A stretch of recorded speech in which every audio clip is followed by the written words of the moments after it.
Amen. Palakpakan muna natin ang Panginoon. Yung para po sa Panginoon. Amen. Parang mahina ah. Mga nanlulupay pa yata galing mga sa Christmas party. Ayan. Para po sa Panginoon na may pagsigaw ng hallelujah. Amen. Nawa po ay handa tayo. Sino pong nag-almusal? Nawa po ay handa tayo dahil nung Monday pa lang po nag-iisip na ako kung ano yung itatopic kasi yung ating October ay Spirit-filled is a victorious life. Sabi ko, Lord, bakit ako nandito? Am I living a victorious life? Ganun. Ayun. So yung habang nagbubulay-bulay ako, kahit nasa trabaho ako, nagbubulay-bulay ako. Alas hindi na ako makapagtrabaho. Sabi ko, Lord, ano bang itatopic ko? Tapos binuksan ko yung Bible ko sa Ephesians. So kung tayo po ay handa tayong umupo ng mga 2 oras lang naman. Kasi buong book ng Ephesians sa ating tatangal ngayon. Ready po ba tayo? Ready? Ayan, so ayun, bago po tayo magpatuloy, let us pray. Aming Diyos, lubos po kami nagpapasalamat sa kagalakang inilalagay mo po sa aming puso. Salamat po sa pagkakataon na ikaw po ay mapapurihan namin ng sama-sama. Ikaw ay maawitan, madakila, Panginoon. Tunay nga wala kang katulad, walang hihigit sa iyo, walang papantay sa iyo, Panginoon, sa iyong kadakilaan, sa iyong pag-ibig, sa iyong biyaya, sa iyong pagmamahal po sa amin, Panginoon. Salamat po. Tunay na kulang yung salita, Panginoon, upang ibalik sa iyo yung karapat-dapat na pasalamat, papurit, pagsamba na marapat mo pong gawin, Panginoon. You have accomplished more than we can think of, Panginoon, para po sa amin, O Diyos. Kaya po sa oras na ito, nais po namin, Panginoon, na marinig ang mensahe nagmumula sa iyo. Bigyan mo po kami ng bukas na pandinig, na isipan, na puso at handang tumanggap, Panginoon, sa iyong mga salita. Maging kalakasan po ito ng aming pananampalataya, Panginoon. Tulungan mo po kami, Panginoon, na to live our life victorious sapagkat ang aming Diyos na pinaglilingkuran ay Diyos na mananagumpay. Salamat po, Panginoon. We entrust to you everything sa lahat ng mensahe, sa salita mo na aming pong maririnig. Tulungan mo po kami ito'y manuwaan ng lubusan sa Espiritu, O Diyos, na nasa amin. Ikaw pong magturo ng dapat po naming matutunan, Panginoon. Ikaw pong magtuwid sa amin. Bigyan mo po kami ng humble heart, O God, na teachable heart, O God. Tulungan mo po kami na ito po ay maisabuhay, O Diyos, makita po sa aming buhay, sapagkat marapat ka pong pag-alayan ng aming buhay na nagbibigay buhay na handog at karapat-dapat para sa iyo, Panginoon. Salamat po. Ito ang aming dalangin sa pangalan ni Jesus. Amen. Yan. So yung ating pong pag-uusapan ngayon, dahil may team po tayo na Spirit-filled is a victorious life. So ito po yung title ng ating pag-uusapan. Yan. Ano yun? Ayan. Emerge victorious. Pa-flash na lang kaya, Marvin. Andyan na. Nakabukas na dyan. Ayan. O diba, Bible reading. Dahil wala masyadong umaten kanina ng maaga. Ayan. Medyo on the dot tayo. So, ayan. So, Ephesians. Emerge victorious. Ano po yung sabi sa baba? Di ka. Ayan. Ulit. Ang pag-usapan po natin ngayong umaga ay emerge victorious. Ayan. Pasabi nga yun sa katabi mo. Ayan. May kasama ka. Ayan. Tayo pong tumayong lahat at sabay-sabay po nating basahin yung Ephesians chapter 3 verse 20. Buksan po natin ang ating Biblia sa Efeso chapter 3 verse 20. Yung Tagalog muna. Ayan.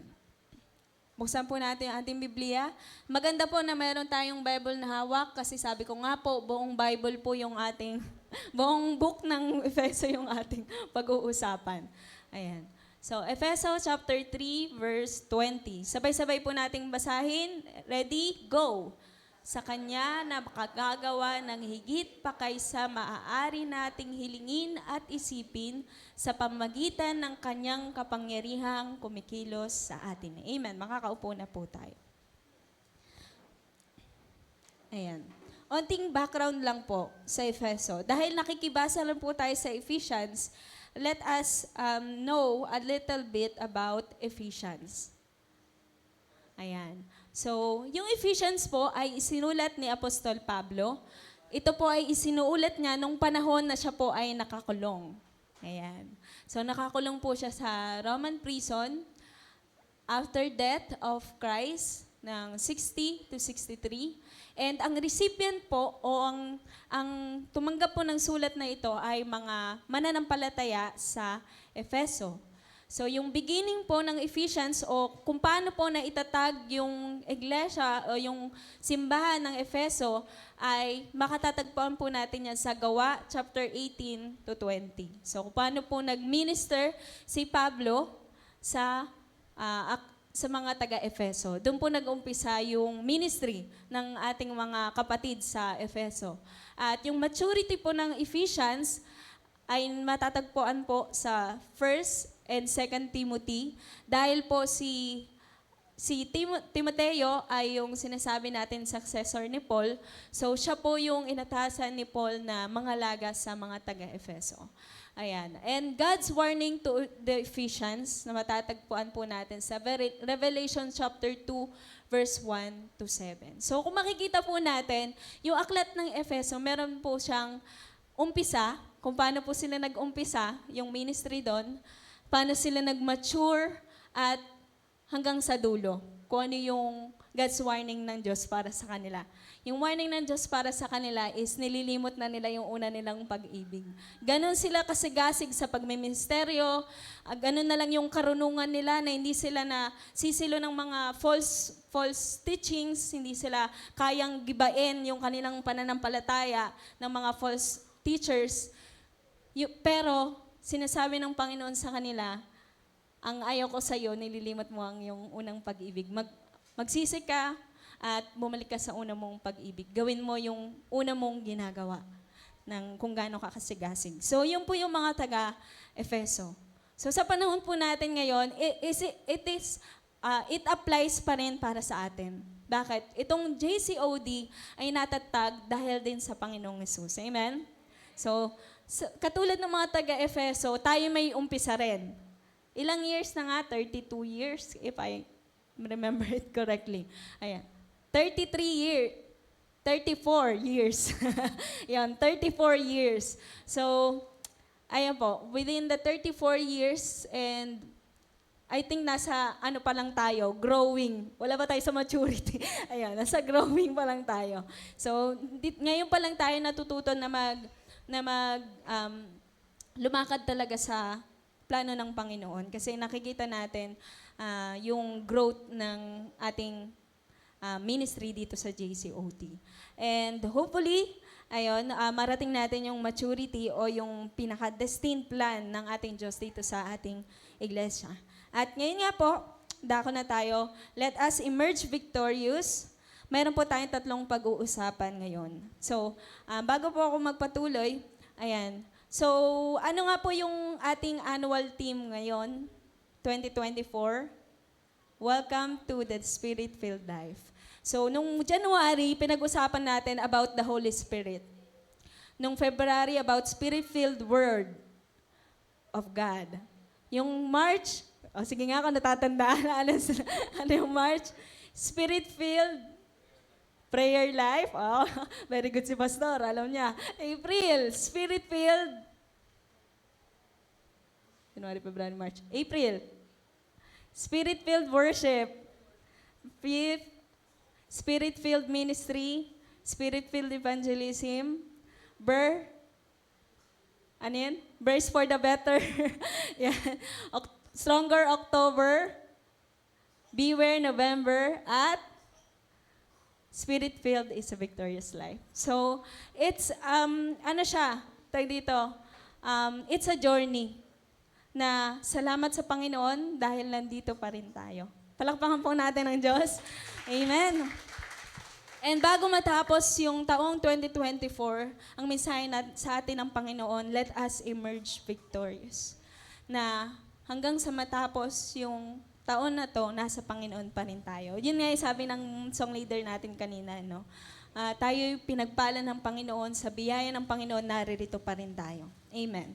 At yung 3 pag-uusapan po natin is, first, the victory of Jesus Christ. Second, what is a victorious life? Ano nga ba yung victorious life?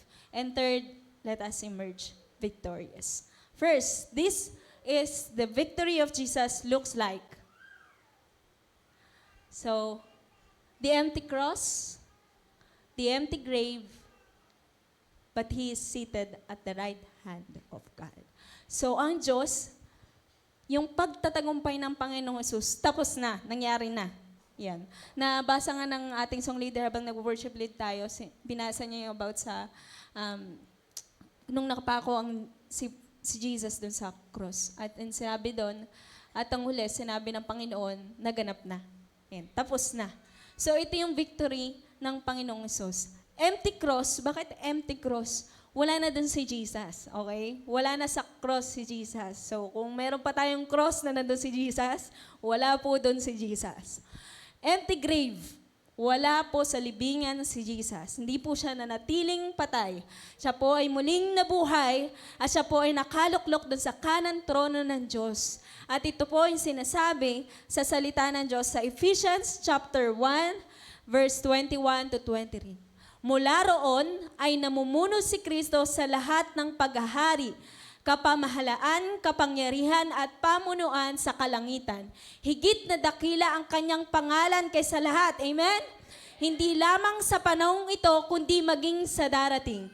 Ipinailalim ng Diyos sa paa ni Kristo ang lahat ng bagay at ginawa siyang ulo ng lahat ng bagay para sa iglesia, na siyang katawan ni Kristo at ang kapuspusan niya na pumumuno sa lahat ng bagay. Amen. So, yan po yung ating Diyos na mananagumpay. Tapos na.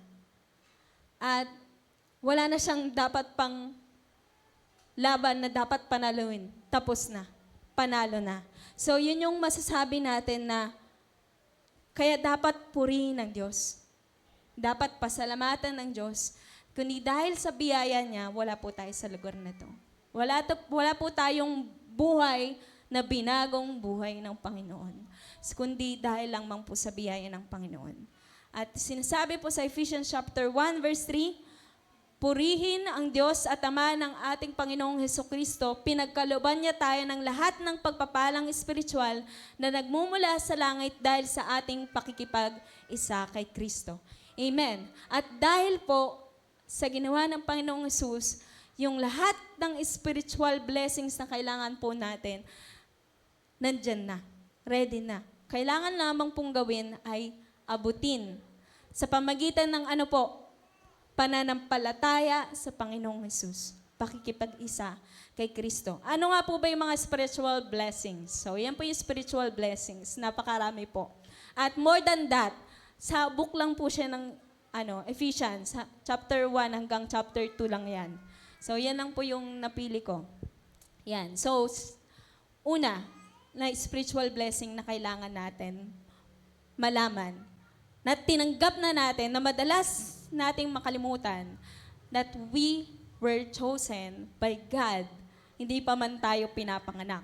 Sa chapter 1, verse 4, yan, buksan po natin yung Bible natin. Yan, sabi ko nga po, kailangan natin yung Bible para hindi nabubuksan ni Kuya Marvin dyan. So, sabi po dito, sa Efeso chapter 1, verse 4, bago pa likhain ang sanlibutan ay pinili niya na tayo upang maging Kanya sa pamagitan ng ating pakikipag-isa kay Kristo at upang tayo maging banal at walang kapintasan sa harap niya dahil sa pag-ibig ng Diyos. Amen. Purihin po ang Diyos. Sinasabi doon na hindi pa man tayo pinapanganak o hindi pa man dumarating yung araw na narinig natin yung magandang balita at tinanggap natin ng Panginoon Hesus.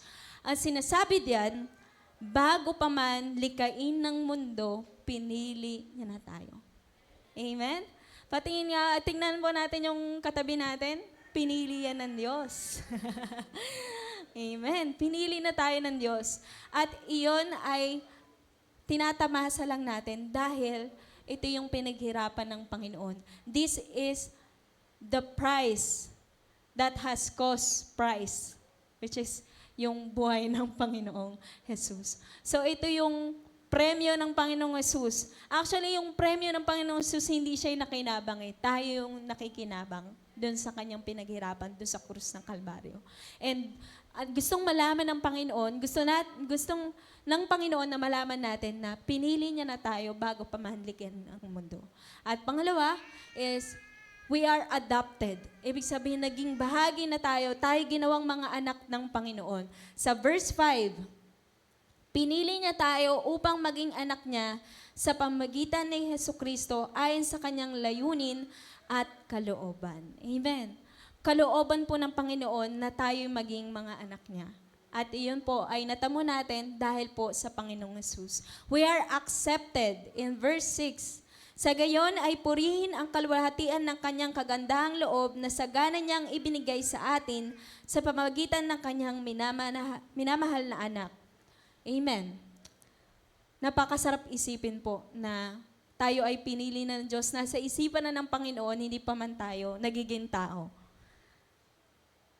Na hindi pa man nalilikha yung mundo, alam na ng Diyos na magkakasala yung tao. Alam na ng Panginoong Hesus na iaalay niya yung kanyang buhay para po sa atin. Para itong mga spiritual blessings na to matanggap natin. And of course, we have been redeemed by Christ sa verse 7. Tinubos tayo na Kristo sa pamagitan ng kanyang dugo at pinatawad sa ating mga kasalanan. Ganon kasagana ang kanyang kagandahang loob. Tayo ay niredeem ng Panginoon, tinubos at pinatawad. Napakaraming blessing na tinanggap natin dahil doon sa ginawa ng Panginoon Jesus, dahil sa kanyang pagtatagumpay, itong mga bagay na ito nakamtam natin. We have wisdom, inheritance, citizenship, na tayo na mga hindi bahagi ng bayan ng Diyos, tayo mga hintil, ngunit sa biyaya ng Panginoon, tayo ay sinasabi sa chapter 2, verse 19, sa mga tuwid, hindi na kayo mga dayuhan o taga-ibang bansa, kundi mga kababayan na mga hiniran ng Diyos at kabilang sa kanyang sambahayan. So, wala na pong pagitan sa mga Hudyo at sa mga hintil na katulad natin. Tayo po ay bahagi na ng bayan ng Diyos. And we have grace. Tayo po ay nabubuhay ngayon dahil sa biyaya ng Panginoon. Tayo po ay may buhay. And of course, most of all, we have the seal of the Holy Spirit. Ang tatak ng Diyos sa atin ay ang banal na Espiritu.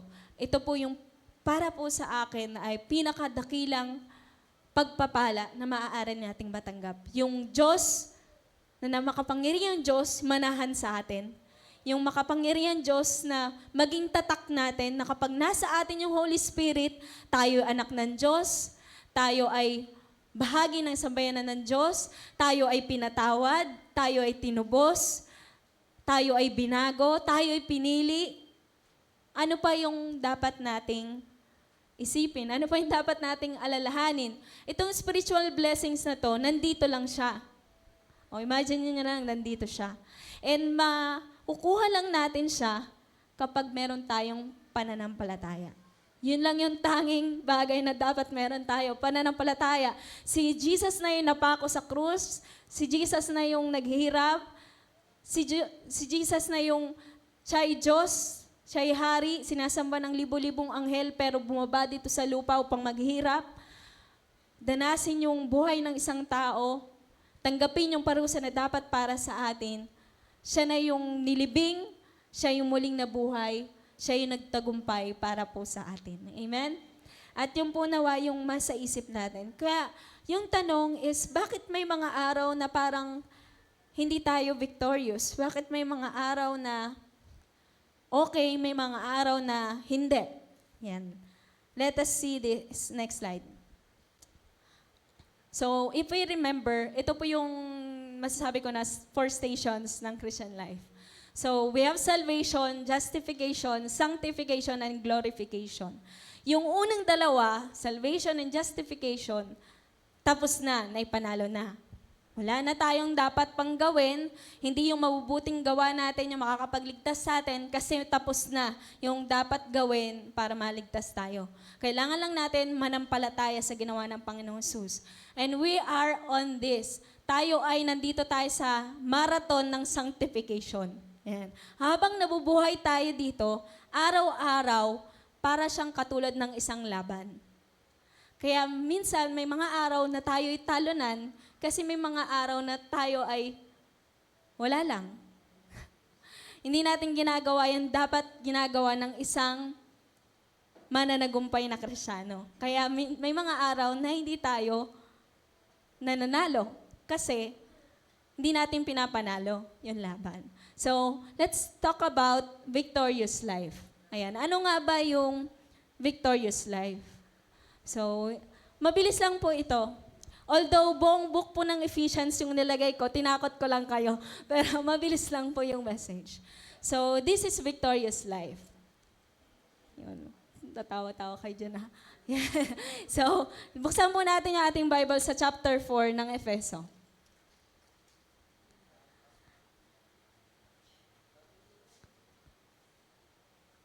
Ang isang Kristiyano na lumalakad sa tagumpay na buhay o namumuhay ng may pananagumpay ay lumalakad ng may pagkakaisa o walk in unity. So let us read.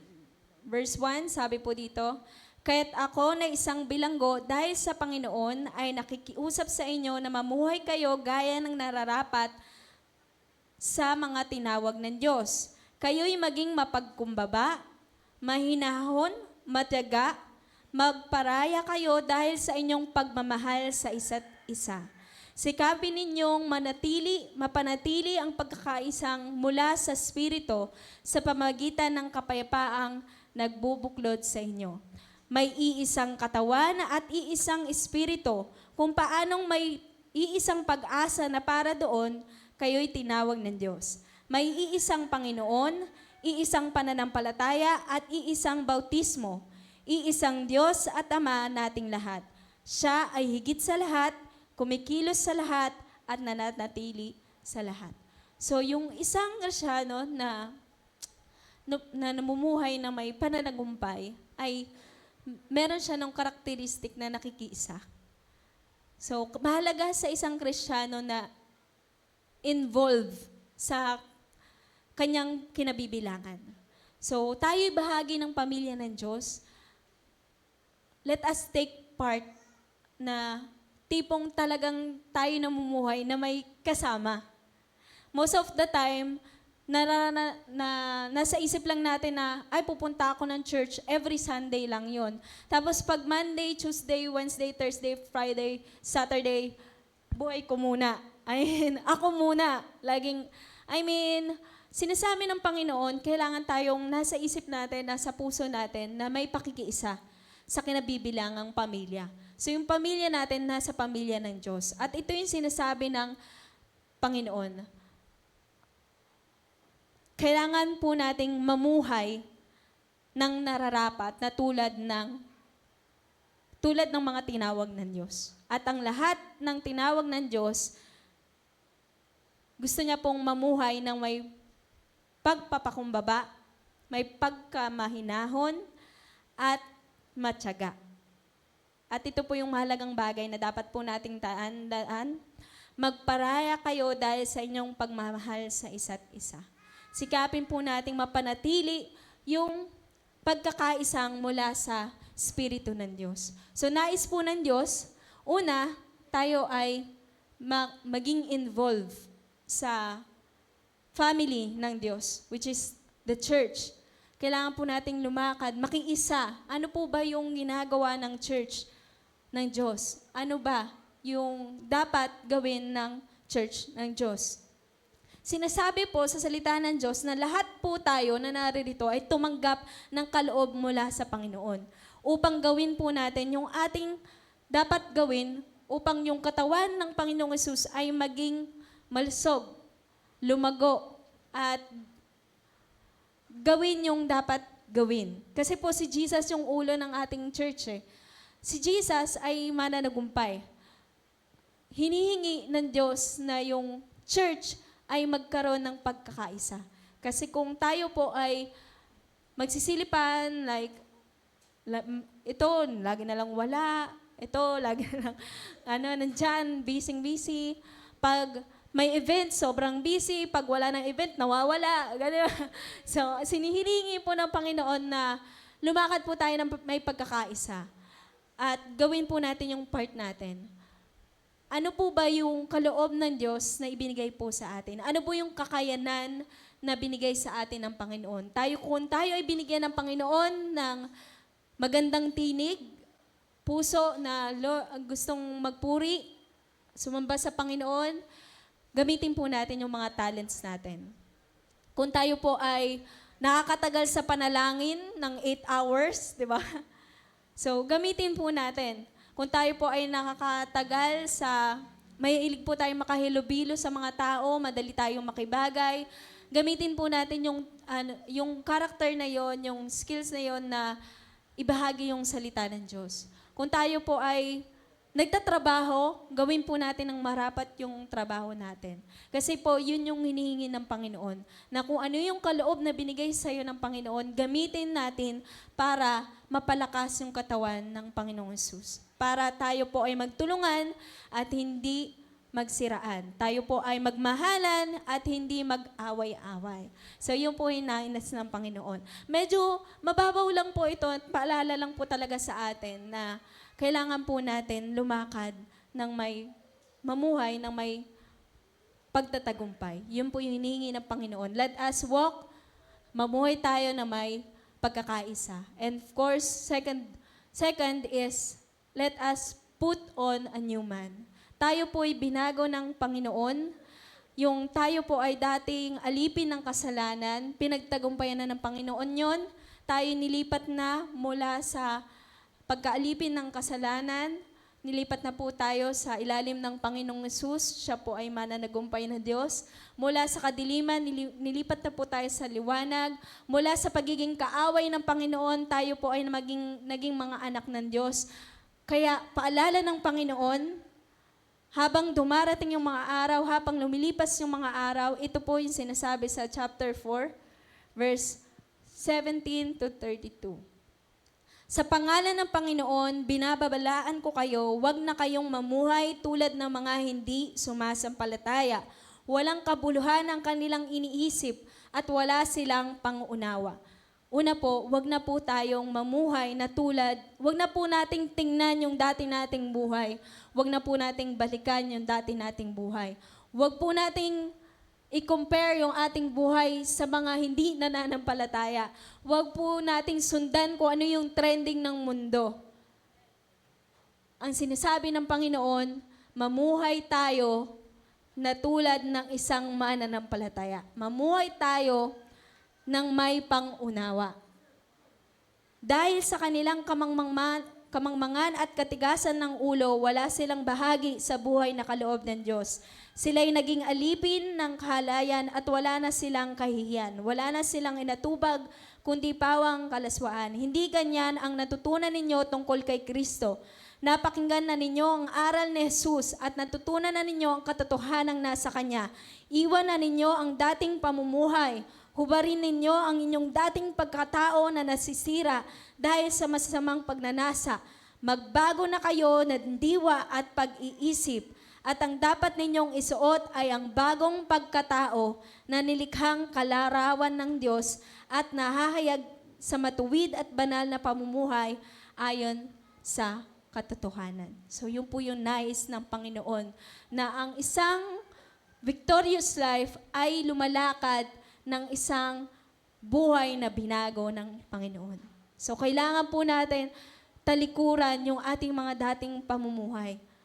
Baguhin yung ating isipan. Huwag po tayong maging katulad ng mga taong hindi pa nakakarinig ng salita ng Diyos. Huwag po tayong tumulad sa kanila na parang wala tayong pangunawa, na parang hindi tayo natuto sa Panginoong Hesus. Sinasabi ng Panginoon na yung victorious life ay lumalakad, namumuhay dahil binago na siya ng Diyos. So let us put a new man. Sikapin natin sa araw-araw na yung ating isipan, yung ating puso, yung hangarin ng ating puso ay hindi tulad ng hangarin ng iba. Na ang inuuna ay pera, inuuna ay pagkayod, unahin natin ang salita ng Diyos. Unahin natin ang Diyos.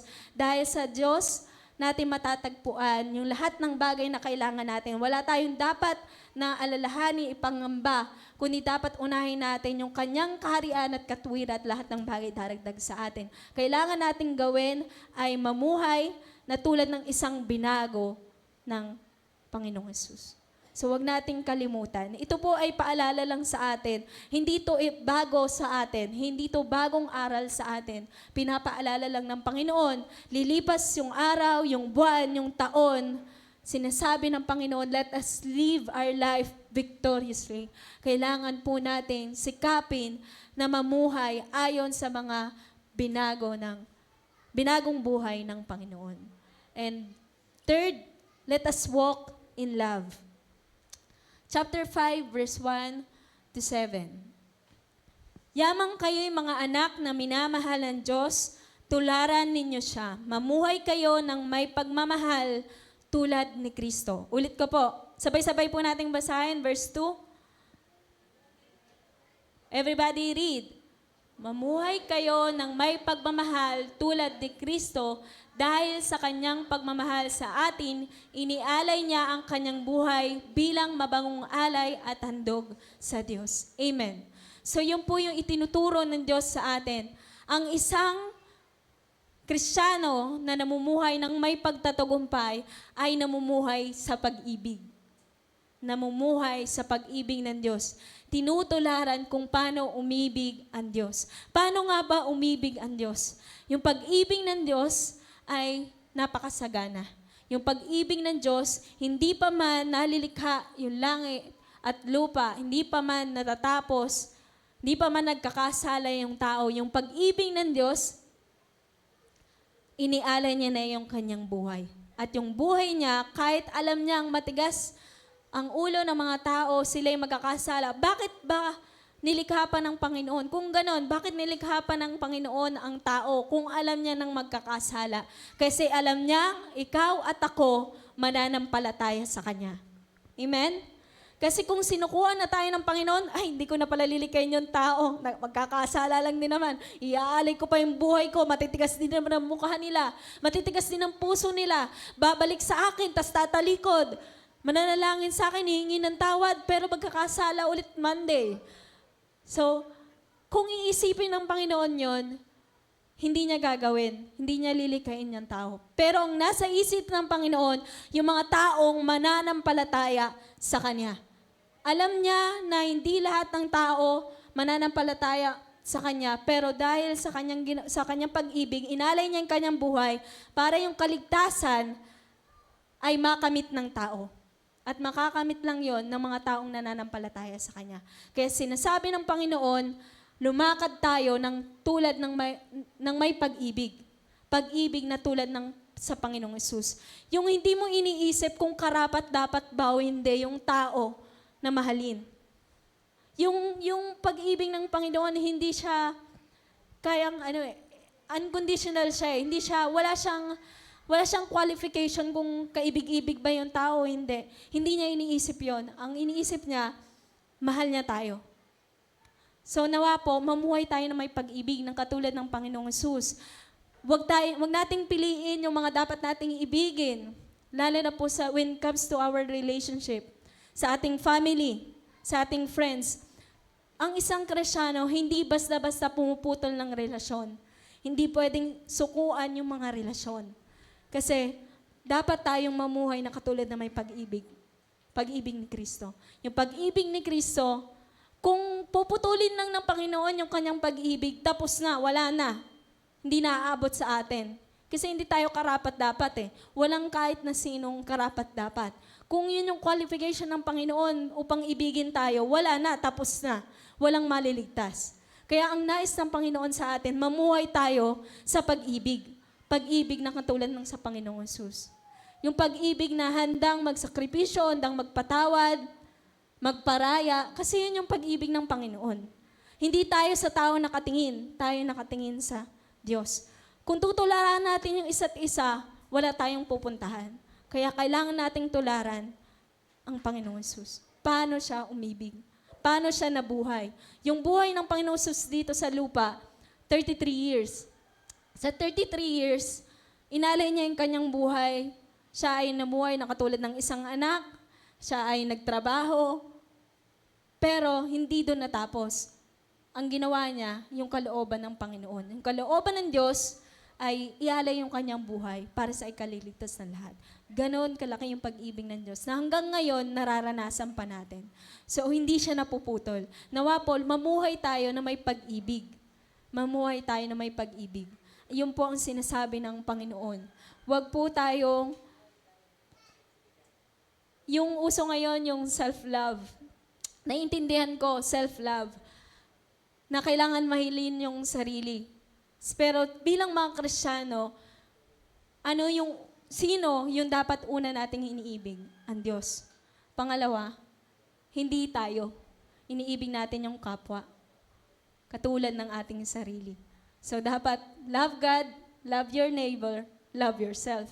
Hindi nauuna yung love yourself. So para makalakad tayo, makamuhay tayo ng mananagumpay, Kristiyanong mananagumpay, lumakad tayo ng may pag-ibig. Natutunan ko na sa ilang years na paglilingkod ko, akala ko, pag lumakad ako, pumunta ako sa church, ako yung nawawalan. Na, Lord, ginagawa ka to kasi mahal kita eh. Ayan. So, totoo naman, di ba? Ginagawa natin yung lahat ng bagay kasi mahal natin ang Diyos. Pero in the end, tayo pa rin pala yung nakikinabang. Na-realize ko na, ganun na lang yung karunungan na meron ng Diyos. Bakit? Kasi pag inibig natin ng Diyos, pag inibig natin yung ating kapwa, iniibig natin yung sarili natin. Promise. Ganun siya. Pag inibig natin ng Diyos, iniibig natin yung sarili natin. Hindi tayo nawawalan. Pag iniibig natin ng Diyos, pag inuuna natin ng Diyos, iniibig natin yung sarili natin. Ano ba yung mga pangako ng Diyos? Sa Matthew 6:33, sabi doon, unahin mo ang kanyang kaharian at kanyang katurian, lahat ng bagay daragdag sa'yo. Kung mahal natin ang Diyos, uunahin natin siya. Dahil inuna natin siya, ibibigay ng Diyos yung lahat ng kailangan natin. So therefore, kung minahal natin ang Diyos, mahal natin yung sarili natin kasi may mga kailangan tayo. Di ba? Tama ba? Nagigets nyo ba? Na kapag minahal natin ang Diyos, minamahal natin yung sarili natin. Kasi kung inuna nating mahalin yung sarili natin ayon sa alam nating way, hindi natin iniibig yung sarili natin. Sa kapamakan yung dulo nun. Akala natin iniibig natin yung sarili natin. Hindi. Ang tanging tamang paraan para mahalin yung sarili natin, mahalin natin ang Diyos. Yun yung tanging paraan. At para mamahal natin din yung sarili natin, mahalin natin yung kapwa natin. Ano ba yung tuturo ng Panginoong Yesus? Nakalimutan ko kung i-search. Sa Matthew, sinasabi ng Panginoon, do unto others what you want them to do to you. So, isabihin, kung gusto mong mahalin ka ng iba, mahalin mo sila. So, ibig sabihin, yung tamang paraan para ibigin yung sarili, unahin nating ibigin ng Diyos, ibigin yung kapwa. Kasi kung ano yung ginagawa natin sa kapwa, yun yung babalik sa atin. Amen ba doon? Kung nagtanim tayo ng galit sa kanila, galit din tatamuhin natin. Pero kung nagtanim tayo sa kanila ng pag-ibig, pag-ibig yung tatamuhin natin.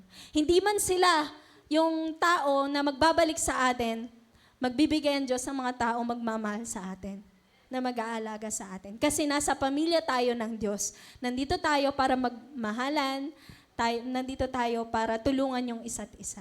So let us walk in love. Ang isang Kristiyano na lumalakad, namumuhay na may pagtatagumpay, lumalakad ng may pagmamahal. Lumalakad sa pag-ibig ng Diyos.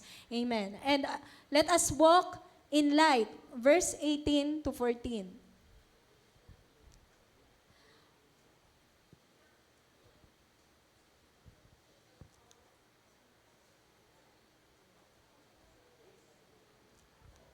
Huwag kayong maglalasing sapagkat sisiraan lamang na niyan ang inyong buhay.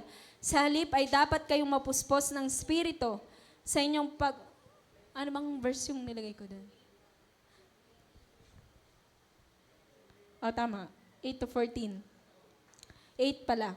Dati kayo'y nasa kadiliman, ngunit ngayon nasa kaliwanagan na. sapagkat kayo'y nasa Panginoon. Mamuhay kayo ngayon ng nararapat sa mga taong nasa liwanag, sapagkat pawang mabuti, matuwid at totoo ang ginagawa ng namumuhay sa liwanag. Sikapin ninyong matutunan kung ano ang kalugod-lugod sa Panginoon. Huwag kayong makibahagi sa mga gawain ng kadiliman na walang ibinubungang mabuti. Sa halip ay ibunyag ninyo ang mga iyon.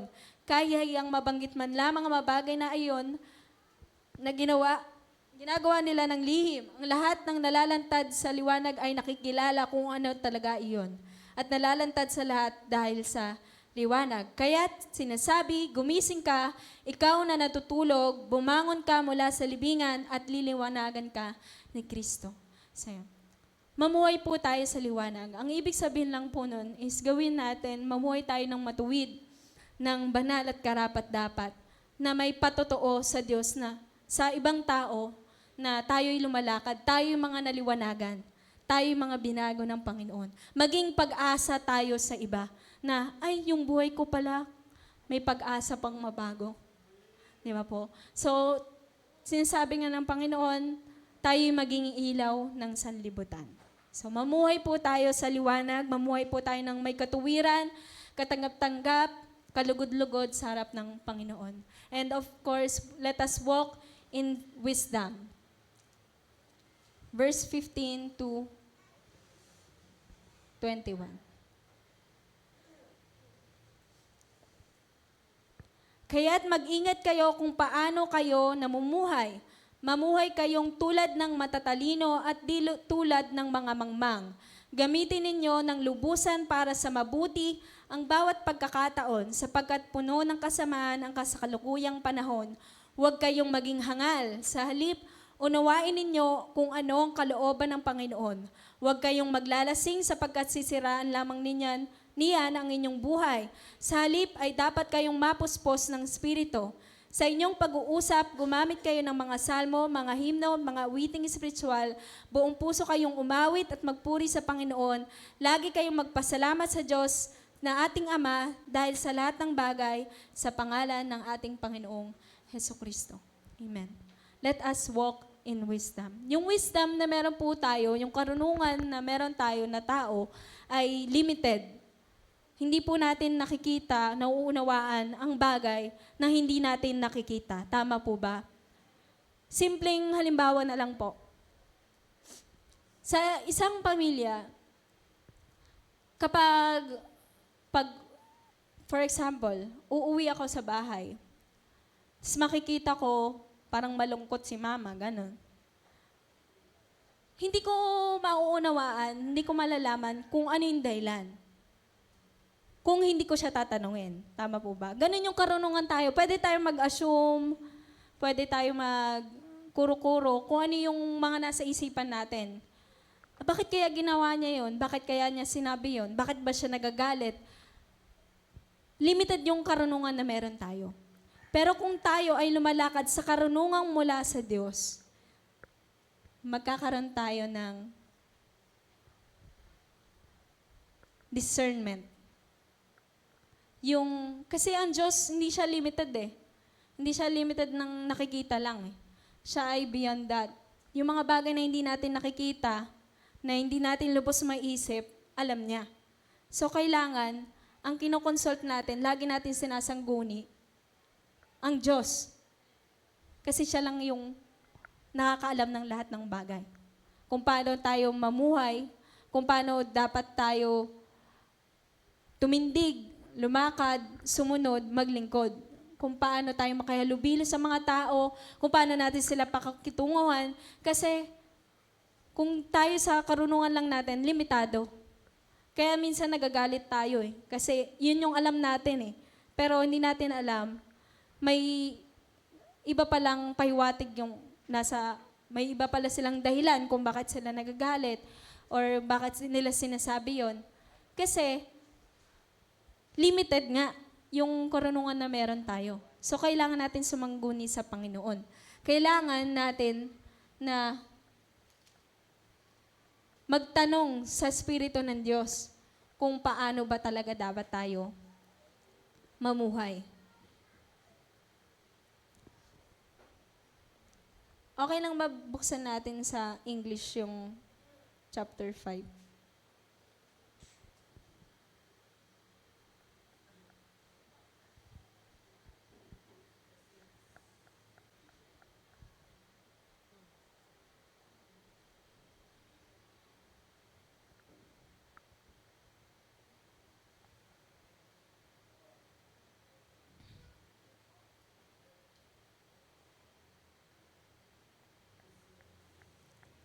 Ayan.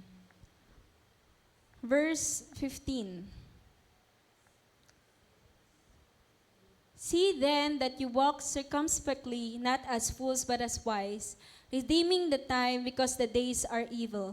Therefore do not be unwise, but understand what the will of the Lord is. And do not be drunk with wine in which is dissipation, but be filled with the Spirit, speaking to one another in psalms and hymns and spiritual songs, singing and making melody in your heart to the Lord, giving thanks always for all things to God, the Father, in the name of the Lord Jesus Christ, submitting to one another in the fear of God. Ayan po yung kailangan natin. Pasakop kayo sa isa't isa bilang tanda ng inyong paggalang kay Kristo. Ngayon po, pinag-uusapan po natin kung paano mamuhay na may pagtatagumpay. Yung mga natutunan po natin sa mga nakaraang linggo o araw patungkol sa salita ng Diyos, panahon po para i-apply po siya sa buhay natin. Kailangan po nating lumakad, mamuhay na may pagtatagumpay. Tama na po yung mga araw na tayo'y talunan. Kasi tapos na po naipalala na ng Panginoon. Kailangan lang nating sikapin na kilalanin ng Panginoon, unahin ng Panginoon, lumakad ng may bagong isip, bagong puso, makiisa, mamuhay na may pag-ibig, mamuhay na may nasa liwanag, at mamuhay na may karunungan. Sinasabi po dyan, okay lang po basahin natin yung, babasahin ko lang, pero hindi ko masyadong pagpopokosan. So, sabi po doon sa verse 21, pasakop kayo sa isa't isa bilang tanda ng inyong paggalang kay Kristo. Mga babae, pasakop kayo sa sarili niyong asawa tulad ng pagpapasakop ninyo sa Panginoon. Sapagkat ang lalaki ang ulo ng kanyang asawa tulad ni Kristo na siyang ulo ng iglesia na kanyang katawan at siya ang tagapagligtas nito. Verse 24. Kung paanong nasasakop ni Kristo ang iglesia, gayon din naman ang mga babae dapat pasakop ng lubusan sa kanilang sariling asawa. Babasahin ko lang po ito bilang paalala sa atin. Mga lalaki, mahalin ninyo ang inyong asawa na gaya ng pagmamahal ni Kristo sa iglesia. Inihandog niya ang kanyang buhay para sa iglesia upang ialay ito sa Diyos. Matapos linisin sa pamagitan ng paghuhugas sa tubig at sa salita. Verse 27. Ginawa niya ito upang ang iglesia ay mahirap niya sa kanyang sarili na nasa kagandahan nito.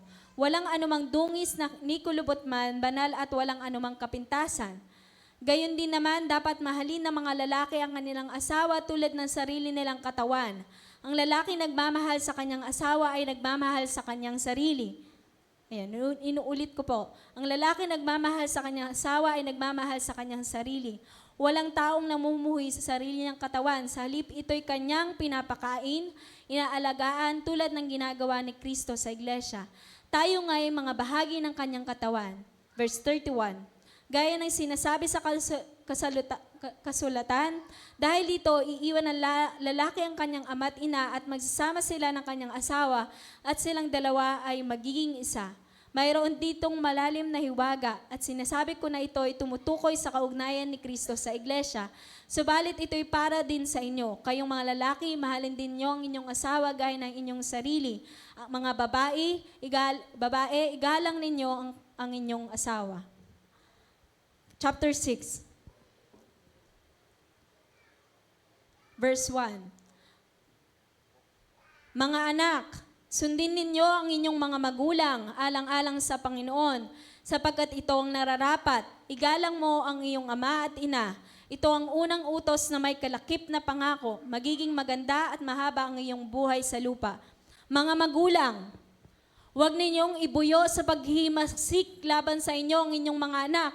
Sa halip, palakihin ninyo sila ayon sa disiplina at aral ng Panginoon.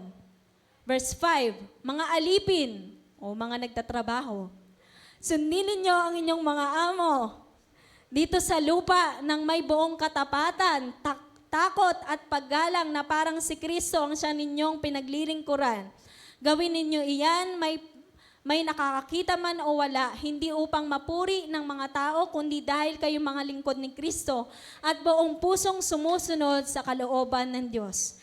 Maglingkod kayo ng masaya kalooban, na parang sa Panginoon kayo naglilingkod at hindi sa tao. Sapagkat alam ninyong gagantipalaan ng Panginoon ang bawat mabuting gawa, ninuman, maging siya man ay alipin o malaya. Verse 9, mga amo, mga nagbi-business, mga alright, maging mabait kayo sa inyong mga lipin at huwag silang pagbabantaan.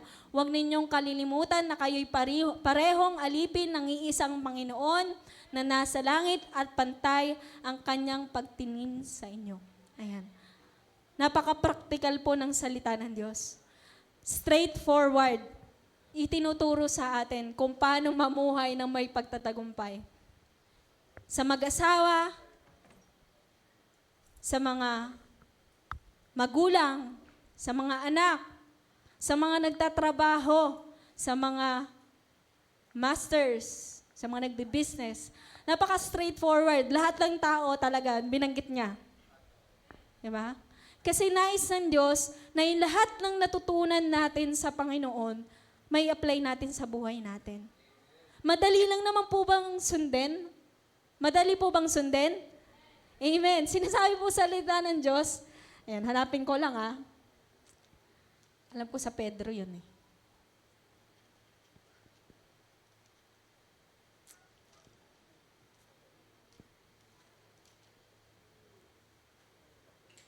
Ay.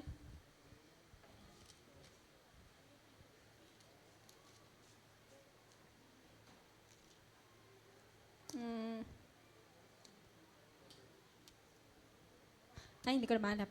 Well, sinasabi ng salita ng Diyos na madali lang talagang sundin. Madali lang talagang sumunod sa Panginoon. Tayo lang talaga yung ayaw. At sinasabi ng Panginoon, madali lang talaga mamuhay ng may pagtatagumpay. Kung gagawin lang natin itong tatlong bagay na to. Ayan. Let us emerge.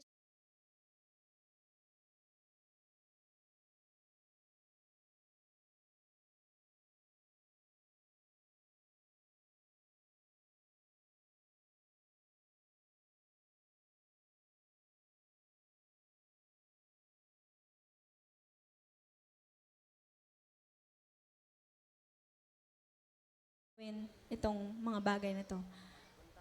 There is victory through the Word of God. There is victory through prayer. And there is victory through the lang yung kailangan natin. Makakalakad tayo ng may pag-ibig, ng tulad ng isang nasa kaliwanagan, makakalakad tayo ng ng buong karunungan kung magagawa po natin yung tatlong bagay na to. Victory through the Word of God, victory through prayer, and victory through the Holy Spirit. So samahan niyo po akong basahin yung huling chapter 6 na Efeso. Verse 10 hanggang 20. Doon na lang sa online.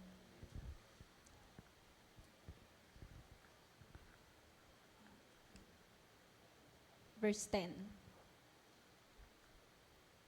Ayan. Amen. Sige po. Kahit sa Bible na lang po tayo. Ayan. Verse 10. Bilang pagwawakas, magpakatibay kayo sa kalakasang galing sa Panginoon at sa kanyang dakilang kapangyarihan. Isuot ninyo ang buong kasuotang pandigma na kaloob ng Diyos upang mapaglabanan ninyo ang mga pakana ng dyablo. Verse 12. Sapagkat hindi tayo nakikipaglaban sa mga tao. Ano pong sabi? Hindi tayo nakikipaglaban sa mga tao. Ulitin nga po natin, hindi tayo nakikipaglaban sa mga tao. Okay? Hindi po natin kaaway ang mga tao. Inaaway man nila tayo, hindi sila ang kaaway natin. Ayan. So, verse 12, sapagkat hindi tayo nakikipaglaban sa mga tao, kundi sa mga pinuno, sa mga may kapangyarihan, sa mga tagapamahala ng kadilimang umiiral sa sanlibutan ito, sa mga hukbong espiritual ng kasamaan sa himpapawid. Yun po yung kaaway natin. Yung kaaway po natin, hindi siya nakikita. Siya po ay nasa himpapawid. Kaya't gamitin ninyo ang kasuotang pandigma na mula sa Diyos, sa gayon makakatagal kayo sa pakikipaglaban pagdating ng araw na sumalakay ang masama, upang pagkatapos ng labanan ay matatag pa rin kayong nakatayo. Kaya't maging handa kayo, ibigkis sa inyong baywang ang sinturon ng katotohanan, at isuot sa dibdib ang baluti ng katuwiran. Isuot ninyo ang sapatos ng pagiging handa sa pangangaral ng magandang balita ng kapayapaan. Verse 16, lagi ninyong gawing panangga ang pananampalataya na siyang papatay sa lahat ng nagliliyab na palasaw ng dyablo. Isuot ninyo ang helmet ng kaligtasan at gamitin ang tabak ng Espiritu na walang iba kundi ang salita ng Diyos. So kailangan po natin unahin magbasa, magbulay-bulay ng salita ng Diyos. Huwag po nating bulayin kung ano yung problema, pagsubok, yung mga tao. Huwag po natin silang bulay-bulayin. Ang bulayin po natin salita ng Diyos. Sabi nga po dyan, hindi po tao ang kaaway natin. Ang kaaway natin hindi nakikita. Nasa himpapawid. Kaya ang sandata na dapat gamitin natin, spiritual, hindi rin nakikita. Yun po yung salita ng Diyos. Kailangan po nating gamitin. There is victory in prayer. Verse 18, manalangin kayo sa lahat ng pagkakataon. Yan po. Manalangin kayo sa lahat ng pagkakataon. Humiling at sumamo sa patnubay ng Espiritu. Lagi kayong maging handa at patuloy na ipanalangin ang lahat ng hinirang ng Diyos.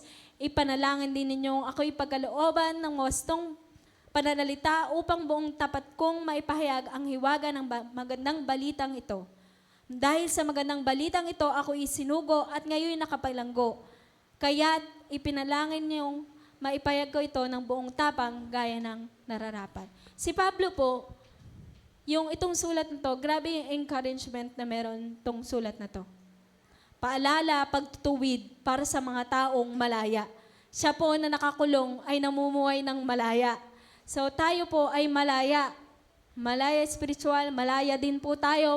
Hindi tayo pinagbabawalan na mag-preach, hindi tayo pinagbabawalan na mag-share, hindi tayo pinagbabawalan ng kung ano-ano, hindi tayo pinagbabawalan.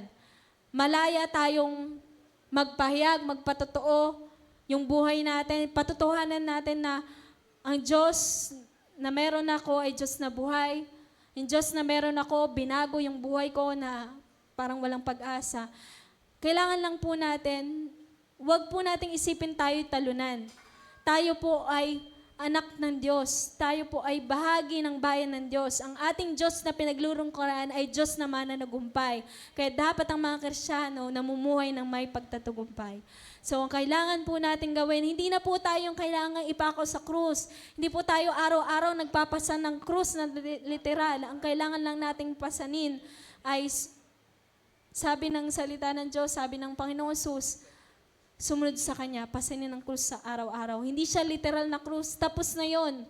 Hindi na kailangang magpenitensya, hindi na kailangan. Ang kailangan lang gawin, magbabad sa salita ng Diyos, magbabad sa panalangin, magbabad sa presensya ng Diyos.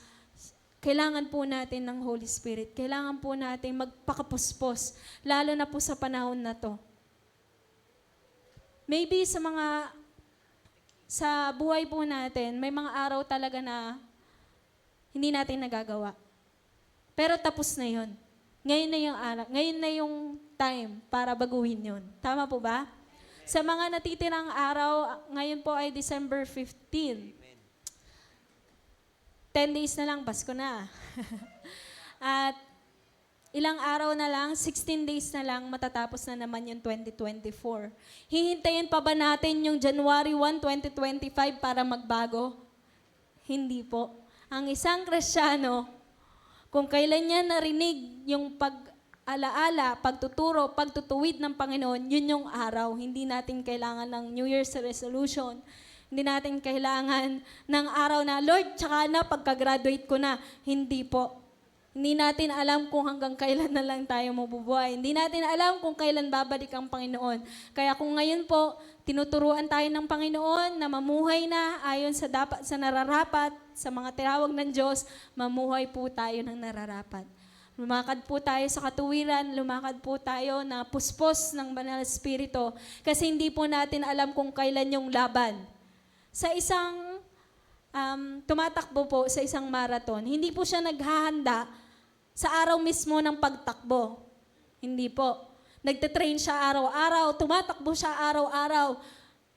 Tinitrain niya yung sarili niya, hinahanda niya yung sarili niya. Kasi kung sa araw ng pagtakbo, doon pa lang siya magpe-prepare, matatalo na agad siya. Hindi pa nag-uumpisa yung takbuhan, talo na siya. So, ganun po tayo. Hindi dapat tayo nagiging talunan. Dapat naghahanda tayo. Kasi yung kaaway, hindi siya omnipresent. Hindi siya omnipotent. Ang Diyos, omnipresent, omnipotent, omniscient. Siya po yun. Laging handa ang Diyos, laging handa siya na ipaglaban tayo. Lagi siyang handa na tumulong, ipagtanggol tayo. Tayo lang yung hindi handa. Kaya kailangan ngayon na, isuko natin yung ano ba yung mga aspeto ng buhay natin na madalas talunan tayo. Yan, tayo po tayong lahat.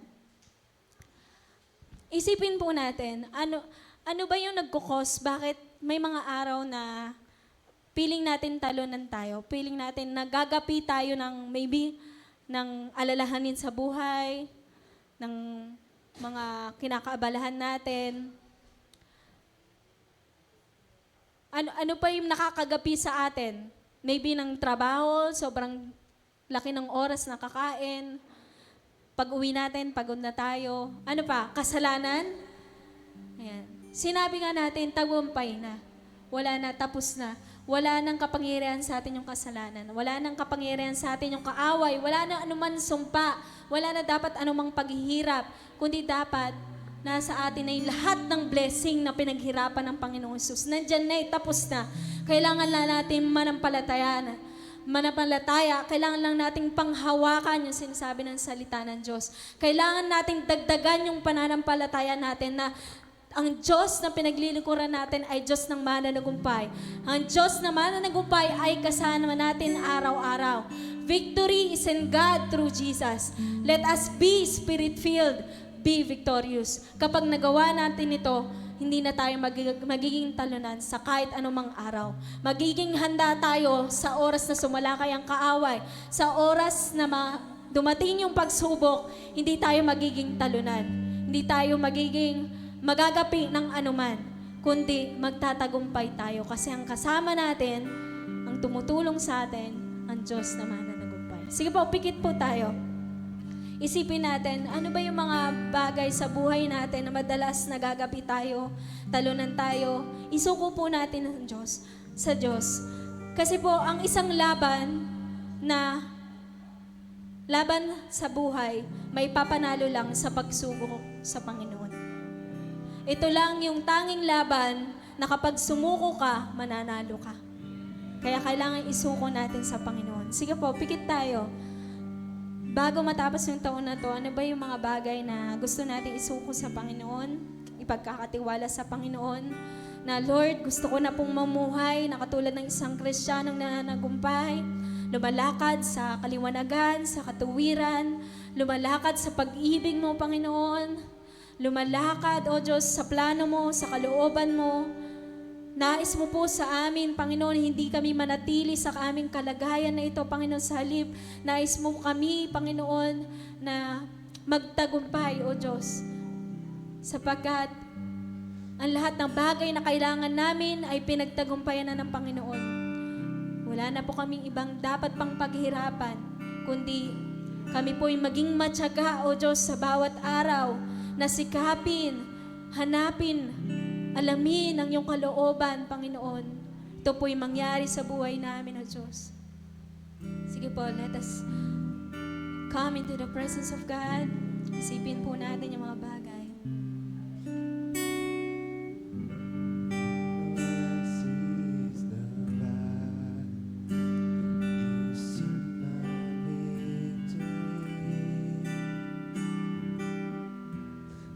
And I see is the mountain, see a mountain.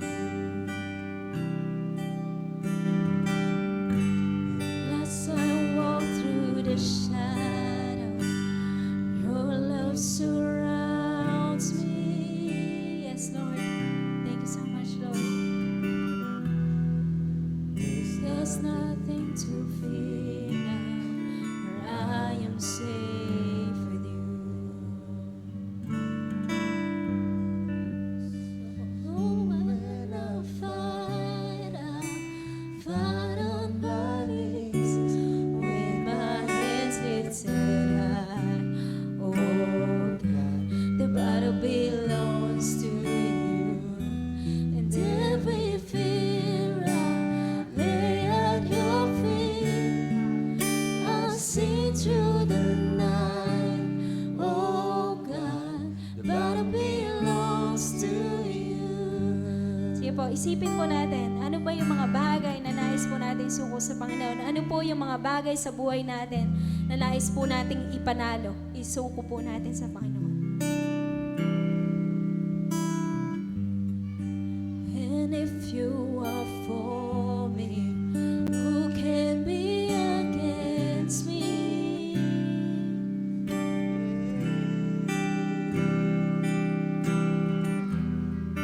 For Jesus, there's nothing impossible for you. Yes, Lord. Help us see, O Lord. When all see is the ashes, you see the beauty.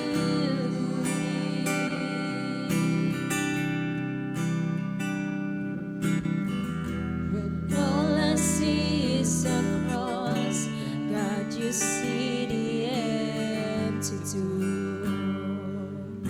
Yes, you are seen. When I fight on my knees, with my hands lifted high.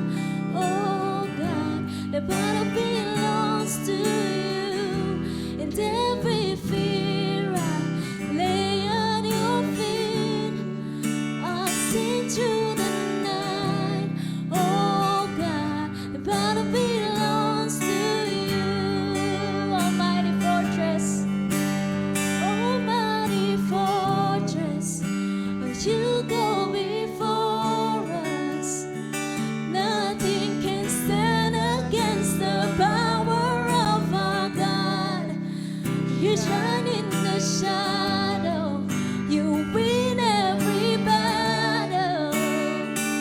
Nothing can stand against the power of our God. Almighty fortress, you go before us. Nothing can stand against the power of our God. Shine in the shadow, you win every battle. Nothing can stand against the power. Let us declare, our God is Almighty fortress.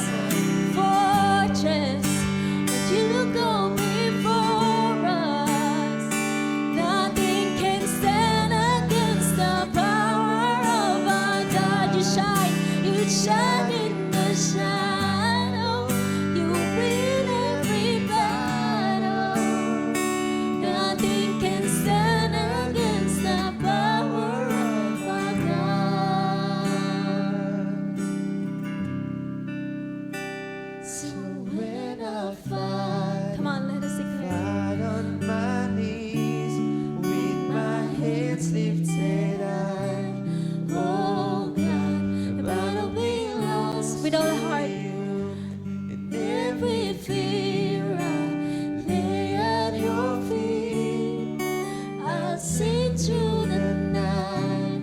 Oh God, the battle belongs to you.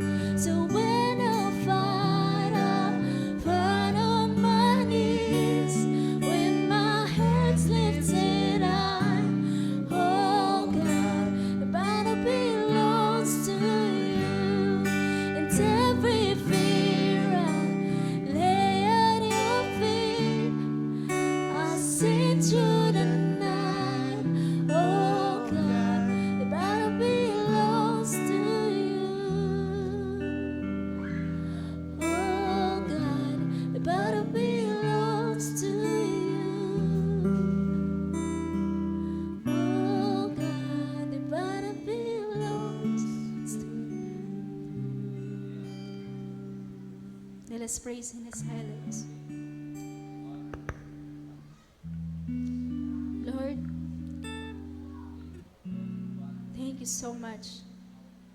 Thank you, Jesus, for the victory. Thank you so much sa lahat ng mga bagay na ginawa mo para po sa amin. You have accomplished more than enough, Panginoon, para kami ay mamuhay ng may pagtatagumpay. You have done so much and it's more than enough, Panginoon, para kami lumakad ng isang tulad ng bagong nililang, Panginoon. You have done so much and you remain victorious, Panginoon, para po kami ay makalakad ng may pag-ibig, para po kami ay makalakad ng may katuwiran, ng karapat-dapat, ng nagbibigay kaluguran sa iyo, Panginoon. Hindi na po kami alipin ng anumang bagay. Kami po'y nasa ilalim ng iyong kapangyarihan, Panginoon, and we declare it in our lives, Lord God. Ang pinakamahirap na laban na dapat nating labanan ay yung laban na hindi nakikita ng ibang tao. Yun yung pag pumasok ka na sa kwarto mo,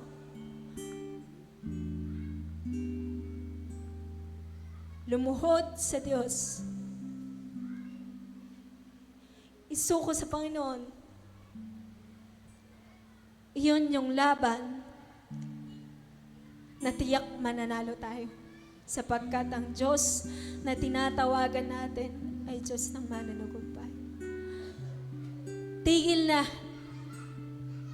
na sa buhay na nabubuhay tayo ng pagiging talunan. Tayo'y mga binago ng Panginoon. Tayo'y bahagi na ng pamilya ng Diyos. Tayo'y mga anak ng Diyos. Tayo'y bahagi ng bayan ng Diyos. Tayo'y pinatawad. Tayo ay pinalaya, tayo'y tinubos ng Panginoon. Lahat ng spiritual blessings ay napinaghirapan ng Panginoong Hesus ay malaya na ating tanggapin kung ito ay ating pinapanampalatayanan ng buong puso, ng buong pag-iisip. Ito'y nasa atin na. Tinanggap na natin ang Espiritu ng Diyos ay nasa atin. Ang siyang tatak ng Diyos ay nasa atin. Ang Espiritu ng Diyos ang nagbibigay sa atin ng karunungan upang maunawaan natin kung ano ang kalooban ng Panginoon. Siya yung nananalangin sa atin sa mga oras na tayo nalalangin, na hindi tayo marunong manalangin, sa mga panalangin na hindi natin masambit. Siya yung dumadalangin sa atin.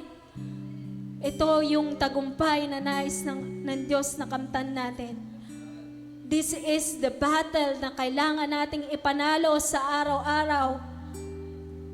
Pumasok tayo sa kwarto natin, buksan natin yung ating Biblia, lumuhod tayo sa Panginoon, itaas natin yung kamay natin sa Panginoon. Siya yung magpapanalo ng mga laban na dapat natin ipanalo. Siya lang at siya lang yung tanging magtatagumpay, sapagkat siya lang ating Diyos na tutulong sa atin upang pagtagumpayan natin lahat ng hamon ng buhay sa araw-araw. Sa mga buwan na araw na darating, mga taon, kasama natin ang Diyos at kaya nating magtagumpay sa buhay na ito dahil siya yung kasama natin. Lord, we entrust to you everything. Yung mga, tulungan mo po kami na ipanalo yung bawat laban, Panginoon. Bawat hamon sa buhay, bawat pagsubok naming hinaharap, anumang pakanan ng kaaway sa amin, sinusuot po namin ang baluting nagmumula sa iyo, Panginoon. Nasa amin po ang sandata, ang iyong salita, Panginoon. Ikaw po ang kasama namin, ang kaagapay namin sa bawat hakbang namin sa aming buhay, Panginoon. Ikaw po yung kasama namin. Hindi mo po kami iniiwan. May mga panahon o oras, Panginoon, isinasantabi namin ang mga bagay na ito. Ngunit tigil na, Panginoon. Nais po naming mamuhay na may pagtatagumpay. Nais po namin, O Diyos, na lumakad sa iyong kalooban. Kaya, O Diyos, tulungan mo po kami na sa bawat araw, ikaw po ang unahin namin, Panginoon. ang iyong mga salita, ang aming bulahin. Unahin po namin lumapit sa presensya mo. Humingi ng kalakasan nagmumula sa iyo, ng karunungan nagmumula sa iyo. Nang sa gayon, Panginoon, mag-umapaw po sa aming puso ang pag-ibig na magawa po namin may apply sa buhay po namin lahat na natututunan po namin, Panginoon, sa church na ito. Na lahat na natututunan namin sa iyong mensahe, Panginoon, sa bawat linggo, sa bawat araw, sa iyong salita. Tulungan mo po kami, Panginoon, na mamuhay ng may karunungan, nang hindi sa kamangmangan. Tulungan mo po kami ng mamuhay na tulad ng isang naliwanagan, na mamuhay, Panginoon, na may katuwiran, na may pagsunod sa iyo, Panginoon. Tulungan mo po kami, Panginoon. Sinusuko po namin sa iyong lahat ng laban sa buhay namin. Dahil alam po namin, with you, O God, we will emerge victorious, Panginoon. Thank you so much, O Lord. Thank you so much, O God. Hallelujah, hallelujah. Salamat po, Panginoon. Ito po ang aming dalangin sa pangalan ng Panginoong Jesus. Amen. Amen. Amen. Yan, makakapo na po tayo.